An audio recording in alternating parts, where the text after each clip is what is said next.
Didik TV KPM. Ya, terima kasih Irfan. Tapi sebelum kita masuk faktor yang ketiga ini, kita recall baliklah. Kita ulang balik. Faktor yang pertama tadi adalah penentangan terhadap Malayan Union.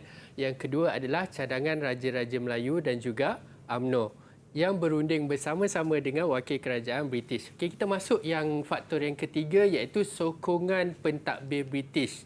Okey, apa yang saya nak bagi tahu kat sini, British bukanlah kejam sangat Irfan.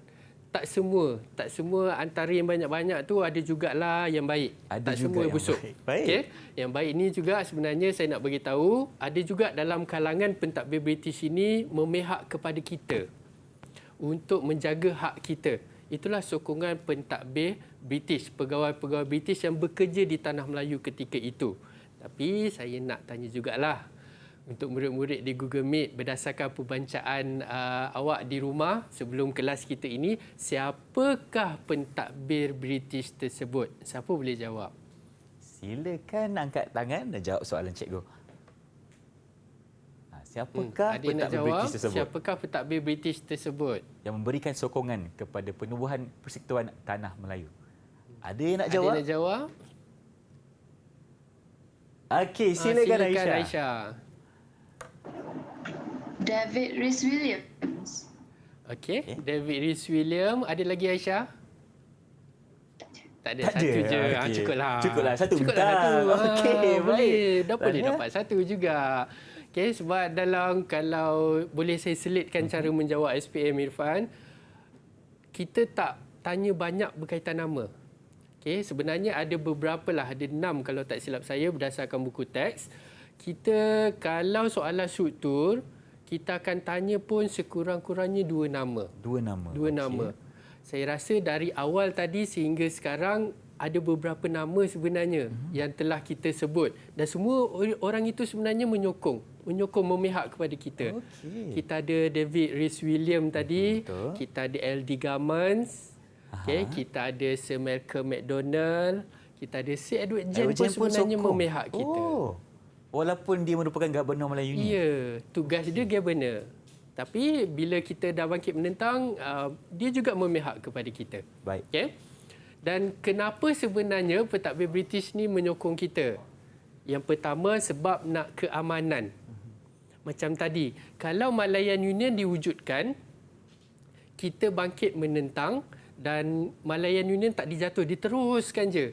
Kita mungkin akan memberontak secara bersenjata. Betul. Guna kekerasan, wujud huru-hara.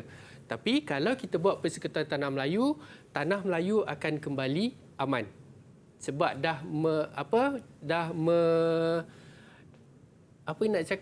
hak kita dah terjaga. Dan kita pun dah melalui proses rundingan Ya, banyak betul. kali. Okey, Keamanan, kestabilan, politik kita kembali stabil, dah tak ada dah kacau bilau dari sudut pemerintahan. Okey, British dapat apa yang dia nak, tanah Melayu dapat apa yang kita nak.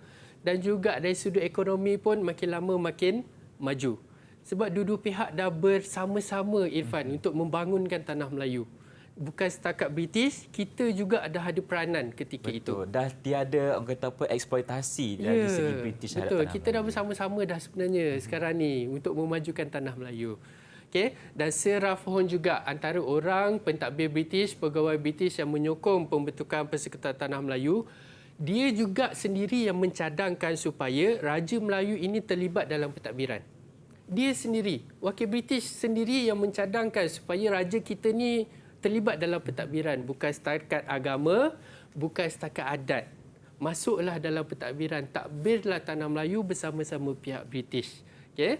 Itu cadangan Sir Ralph Horne lah. Bagus jugalah cadangan tersebut. Betul, itu yang kita nak cikgu. Itu yang kita nak. Nanti sekejap lagi kita akan tengok cadangan Sir Ralph Horne ni kita terima ke tidak. Baik. Okey. Dan sebenarnya pentadbir British ini juga ingin membentuk Persekutuan Tanah Melayu supaya politik kita stabil macam saya sebut tadi. Pelabur juga akan datang melabur ke Tanah Melayu. Menguntungkan Tanah Melayu, dalam masa yang sama menguntungkan kerajaan British. Nak ke tak nak? Itu je. Okay. Pelabur kalau dia datang, dia akan buat projek di Tanah Melayu ketika itu dan keuntungan bersama-sama. bukan setakat macam Irfan kata tadilah, bukan setakat eksploitasi satu pihak je. Betul. Dua-dua pihak dapat manfaat di situ. Dan dalam masa yang sama, sebenarnya pentadbir British menyokong sebab kerana PBB telah melaksanakan satu proses yang kita panggil sebagai dekolonisasi. Okey, tengok betul-betul ejaan macam mana. Dekolonisasi. Kita ada juga terms-terms dalam sejarah yang calon-calon SPM kena pandai tulis. Okey, dekolonisasi. Apakah maksud dekolonisasi? Jadi soalan itu ditanyakan kepada murid-murid cikgu. Murid. Baru nak tanya Irfan tadi. Tanya saya, tanya murid dulu lah. Kita tanya murid lah. Kita nak bagi bintang, saya nak bagi bintang ni. Ya, Okey. betul. Siapa boleh bagi tahu apakah maksud dekolonisasi? Okey, silakan Natasha. Maksud dekolonisasi proses ke arah berkerajaan sendiri. Ya, betul Irfan. Betul, proses ke arah berkerajaan sendiri. Okey, jadi betul jawapannya, satu bintang untuk Natasha. Okey, bintang yang kedua. Okey. Saya rasa Irfan boleh faham tak apa maksud berkerajaan sendiri? Maksudnya cikgu, di mana orang kata apa, macam kuasa pentadbiran tu diberikan macam bukan sepenuhnya tetapi majoritinya kepada pihak Tanah Melayu sendiri. Betul. Betul. Tepat sekali. Saya nak dapat bintang jugalah macam tu. Boleh. Tapi nak lekat kat mana tak adalah, tak ada tempatnya lah. Okey. Betul lah, berkerajaan sendiri sepenuhnya diberi kepada kita. Baik. British dah tak ada masuk campur. Maksudnya di sini dekolonisasi bermaksud merdeka. Okay, British dalam proses nak memerdekakan kita, nak beri kemerdekaan kepada kita sebab mereka juga tertakluk kepada Piagam Atlantik yang dibuat oleh Britain dan Amerika Syarikat untuk membebaskan semua tanah-tanah jajahan pada ketika itu.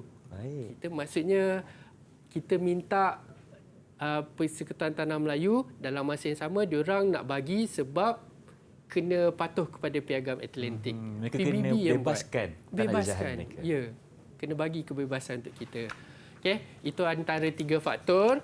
Kita ada penentangan Malayan Union, cadangan Raja-Raja Melayu dan UMNO, dan yang ketiga ini adalah sokongan pentadbir British itu sendiri.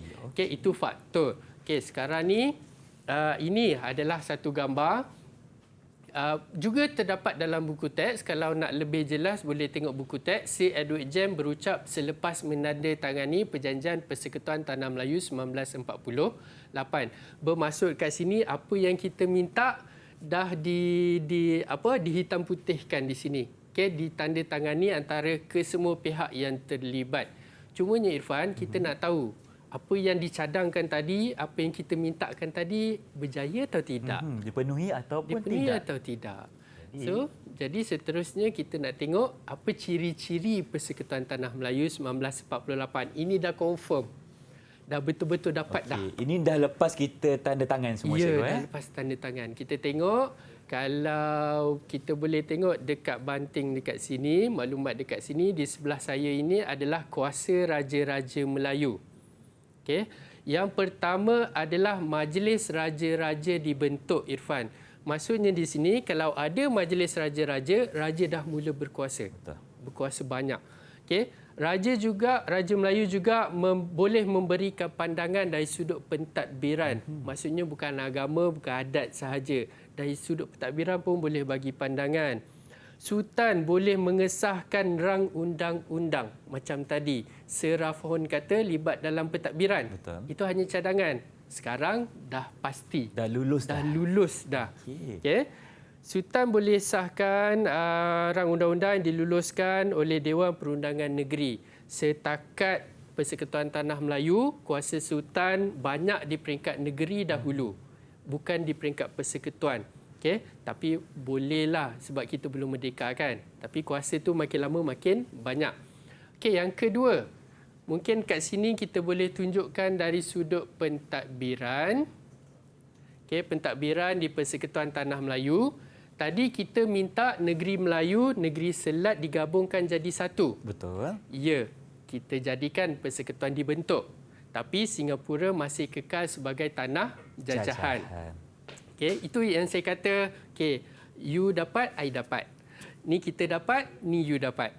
Okey, diketuai oleh Pesuruhjaya Tinggi British dan tanggungjawab Kerajaan Persekutuan ketika itu juga diperincikan dalam perjanjian ini, dan ada 2 majlis yang kita tubuhkan. Ni dari sudut pentadbiran dan dari sudut kewarganegaraan. Sebenarnya prinsip jus soli diperketatkan, Irfan. Kalau macam di bawah Malayan Union kita ada jus soli tapi sangat terbuka. Sangat senang nak dapat warga negara. Tapi bawah PTM, Persekutuan Tanah Melayu, kita ketatkan lagi. Ada beberapa cara. Okey, Irfan.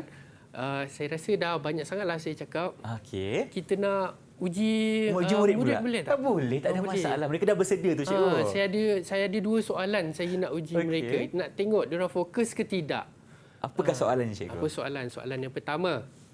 Namakan 2 orang pegawai tinggi British yang menyokong pembentukan Persekutuan Tanah Melayu 1948, 2 markah. Ini soalan struktur. Macam saya kata tadi, kalau soalan nama dia tak banyak.